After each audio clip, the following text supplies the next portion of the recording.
Welcome every pony. Logan here, and I'm here to give you my take on Season 6 of My Little Pony Friendship is Magic. After I'm done with my rambling, do please let me hear your own opinions in the comments section. I'm in a reasonably good mood at the moment, having just come back from a very good Worcester meet. Have a look on UK of Equestria if you'd like to know more about that. And being British, I was hugely amused by the fuss being made about episodes being shown on Tiny Pop before being shown in the US. All I will say about that is please address your complaints to Discovery Family. They are in charge of scheduling and nobody forced them to have a mid-season hiatus, did they? Maybe, just maybe, they'll tighten things up a bit next time round. I was pretty pleased with Season 6 overall. I thought it was a good, solid example of MLP, and that it didn't have any episodes I would really call terrible. There is in fact nothing here that I would actively switch off in the future the same way I might with the likes of What About Discord. On the other hoof, there weren't all that many outstanding episodes either. In fact, one of Season 6's problems was the profusion of what I'd call meh episodes. Eps that passed the time but didn't do a great deal more than that. With the departure of Amy Keating-Rogers, and of course Emma Larson, who I'll get to in a minute, leaving only Dave Polsky still in place from the Season 1 days, there were a number of new writers this time around, and they were something of a mixed bag. The Fox brothers, Michael and Will, didn't really do it for me. They came up with the rather mixed The Gift of the Bored Pie, the frankly tedious Applejack's Day Off, I know of at least one listener who will disagree with me completely on that, and the fun but flawed PPOV. Then there was Dave Rapp, whose debut was the ep that, the finale perhaps apart, provoked the most argument of any this season, Newbie Dash. Personally, I enjoyed this, yes, even the impressions, and I think the fuss made about it was way out of proportion. But a substantial minority of the fan base detested it for one reason or another. Rapp also wrote Flutterbrutter, which I have slight irritation about because it completely destroyed my headcanon that I had used for my fanfic Where They Understand You. On the other hand, it did so in a good cause, and produced a good episode into the bargain. He also wrote the moderately entertaining Where the Apple Lies. Kevin Burke and Chris Doc Wyatt came up with the interesting and touching The Times They Are a Changeling, and the fun, rather underrated, Fluttershy and Applejack map story Viva Las Pegasus.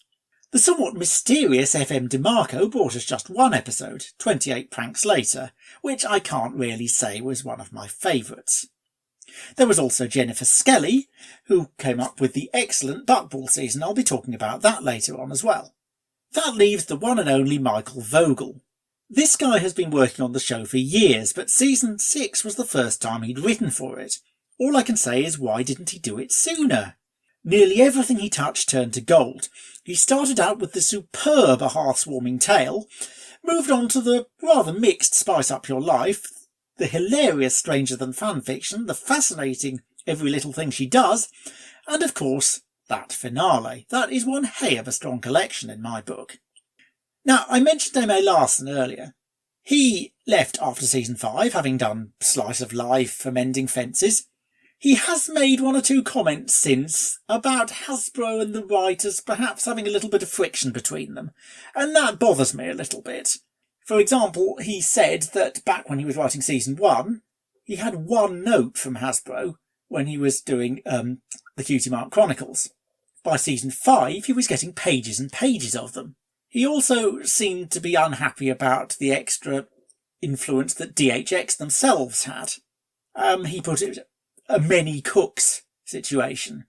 While I don't think the writing has been bad this season, I think this is probably something that the powers that be should take notice of, because executive meddling is not usually a good sign. Anyway, enough of that. I'm not someone who makes a big fuss about it, as long as the end result is good. So I think it's really time we talked about something more important. Fluttershy. She had her strongest season in quite some time, perhaps even since Season 2. Her most talked about performance was of course in Flutterbrutter, an episode that aroused considerable uncertainty when the synopsis appeared, but was actually very good indeed, with Shy demonstrating the confidence she's built up since the show began, as well as being able to play off her particularly annoying brother. There was also Buckball season, which again I shall get onto in a little more detail later, a lovely old-fashioned episode. Well, Viva Las Pegasus, which again I've mentioned earlier, showed that AJ and Flutter should have had more screen time together, something they haven't really done since Bats.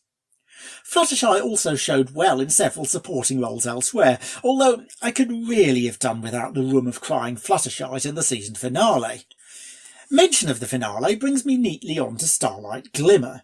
The yelling and screaming about this particular unicorn in certain corners of the fandom has been really quite ridiculous, reminiscent of the whole Twilicorn fiasco 3 full seasons ago.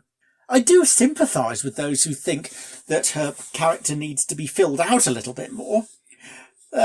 Every little thing she does did flesh it out a bit, even if it didn't help Starlight herself too much, but it's going in the right direction. Nevertheless, it's very, very clear that Hasbro intend for Glimmy to be a central character from now on. If that's too much for you and you feel that it's time to move on to a different fandom, there is absolutely nothing wrong with that, and I wish you luck in finding something new that you love. But Starlight is not going away, and doing nothing but complaining about it is not going to do one tiny little thing to change that. Like it or lump it, she's staying. As the Red Dwarf crew might have put it, she's Starlight, Starlight, Starlight Glimmer. Some fans feel she makes Pony dimmer. That argument will always simmer. She isn't Sunset Shimmer. Sorry. Ish. Now, let's take a brief look at a few other characters who had good seasons. Spike is the most obvious example. I was so pleased for the little guy. With Gauntlet of Fire, he proved that he really can be at the heart of a genuinely good episode. The fact that Ember was such a good guest character didn't hurt, but Spike himself carried it. The Times They Are a Changeling then showed that this was not a fluke. Spike even got his own song, and a good one it was too, if a little too long. The CMC did pretty well too. Now that the Crusaders have become a bit more used to their new role in life, their early Season 6 appearances were a bit on the mixed side, but they really hit their strides with The Fault in Our Cutie Marks. Yes, it helped that the adorable Griffin Gabby was involved, but the CMC themselves played a full part. Of the main 6, I think Rainbow Dash had a very good season. She had the odd miss, like the aforementioned 28 Pranks Later, but Top Bolt, Stranger Than Fanfiction, and even her parts in the Saddle Row Review played to her strengths. Okay, songs. Quite frankly, there were not enough of these. 12 in the whole season feels 3 or 4 light, especially since half of these were concentrated in one musical episode. That said, that ep did contain some of the series' finest ever songs, with my personal favourite being Pinky's Present, a fabulous jazz number backed up by a great live band. Say Goodbye to the Holiday also gave us the Starlight Glimmer villain solo song we've always wanted, or at least I had. Otherwise, few of the tracks really stood out, although most were at least decent. Derpy Races, as I now call it, is probably the only one from another episode I really loved. All the more impressive as I didn't actually love the episode it was in. Talking of which, it's time for me to make my choices as to my best and worst episodes of Season 6. You'll probably disagree with some or all of these, but hey, that's all part of the fun. I'll start out with my 3 least favourite episodes and follow up with the ones I loved so that we can end on a high note. Let's get galloping. Third last is The Crystalling, which is by far my least favourite premiere or finale from the entire series. I'm afraid that Josh Harbour's Flurry Heart-tastic premiere really failed to make its way into my heart. When you consider that it involved a baby alicorn with enormous magical powers shooting lasers everywhere and destroying the crystal heart, you'd think it should have been awesome. In the event, it was, well, rather a trial to sit through, to be frank. At least we got to see Sunburst again, and there was that little tiny bit of changeling foreshadowing right at the very end. Second last is The Cart Before the Ponies.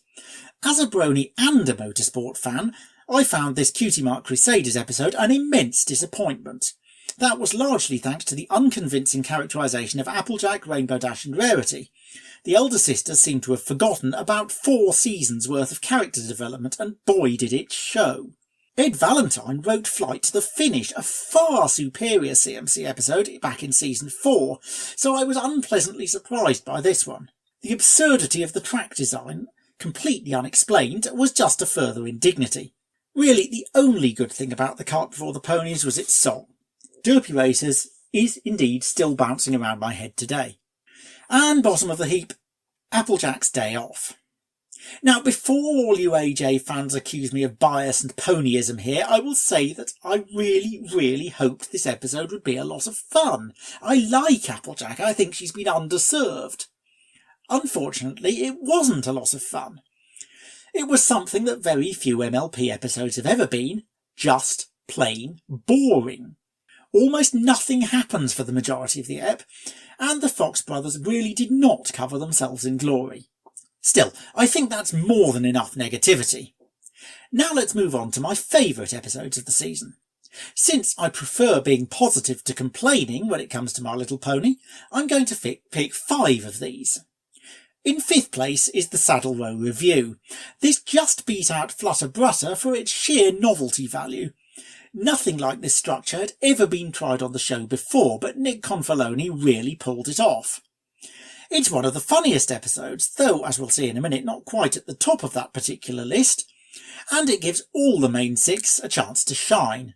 When you add in the infamous sweep routine that spawned 100 remixes, it thoroughly deserves its place here. Number 4 spot goes to Buckball Season. Yes, at last I'm talking about it. This is an episode I think is hugely underrated. I was very disappointed to see it come in so low in the EQD poll the other day. Like several other S6 eps, this one harks back in feel to earlier seasons, and newcomer writer Jennifer Skelly really does hit the target. The interplay between Fluttershy and Pinkie Pie is great, and I wish there had been more of it. Buckball itself seems an interesting sport. There's some nice little touches of maturity from Applejack and Rainbow Dash, and it made Snails an interesting character. Snails. That has to be worth something.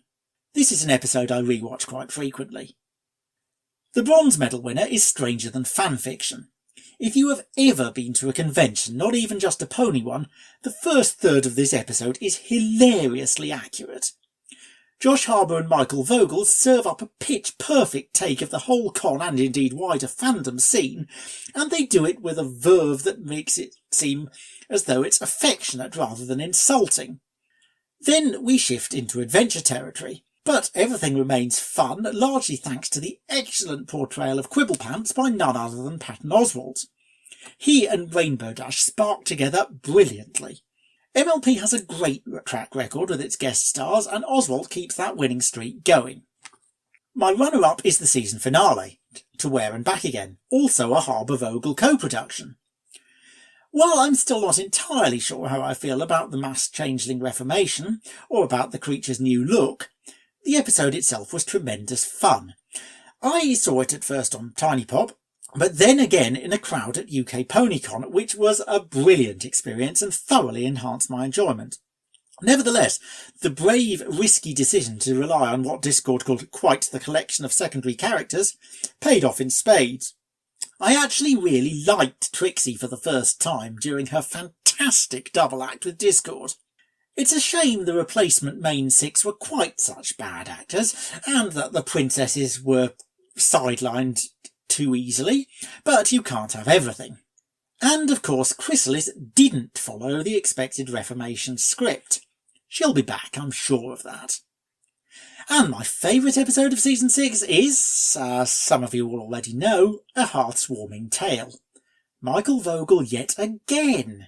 This episode has gained a slightly mixed reception in the fandom, largely dividing by whether fans like A Christmas Carol itself or not. Very few people who dislike A Christmas Carol like this episode, and vice versa. I love the story, even out of season, which is a good job because this aired in May, and I thought the pony adaptation of it was a complete triumph. For me, it's perhaps behind only the astoundingly good Muppets version. A Hearthwarming Tale gives every pony a chance to shine, contains great song after great song, and even provides us with a little bit more of a look into Starlight's foalhood. Add to that its truly sumptuous visuals. DHX really did go all out on this one, and A Heartwarming Tale is a fairly easy choice for my top spot. Finally, 2017 looks like being the busiest year of pony ever. And not just because of the 3 Equestria Girls specials that will be replacing the movies. I think this is probably a good move because Legend of Everfree didn't do a great deal for me. Hope Shines Eternal, its closing song, is the only one that's still in my head today. As well as the EQG specials, however, we get season 7 confirmed for the spring, and the big My Little Pony film, as opposed to My Little Pony humanised film, in the autumn. I do worry a slight bit that there are rather too many guest stars, but we'll see how it goes. This is clearly going to be a much bigger event than any of the Equestria Girls films, and promoted much more heavily. I hope it brings more people into the fandom. But concentrating on season 7 of the show itself, what would I like to see? Well, firstly, I would like to see a Celestia episode. If the show ended now, the lack of a Celestia episode would be its single biggest failing. It is ridiculous that we haven't had one. And no, I don't want a Celestia and Luna episode. I want a Celestia episode. Luna's had plenty of screen time. I like Luna, but stop getting her to overshadow everything. Celestia is where it's at. We want a Celestia episode. And yes, this is getting to be irritating me a bit, as you can tell. So, moving on. Other than that, I would like, well, more of the same, really. I quite liked Season 6's shift a little back towards the show's character-driven heart. I think it's at its best when it focuses on its characters. With a little tightening up here and there, the return of a few characters from the past. Come on, guys, where's Babseed? Where's Lightning Dust? I think we could be looking at a real cracker of a year. I am, basically, optimistic for the future, and that's always a good feeling. And that's just about it. Thank you very much for listening. This is Logan, signing off.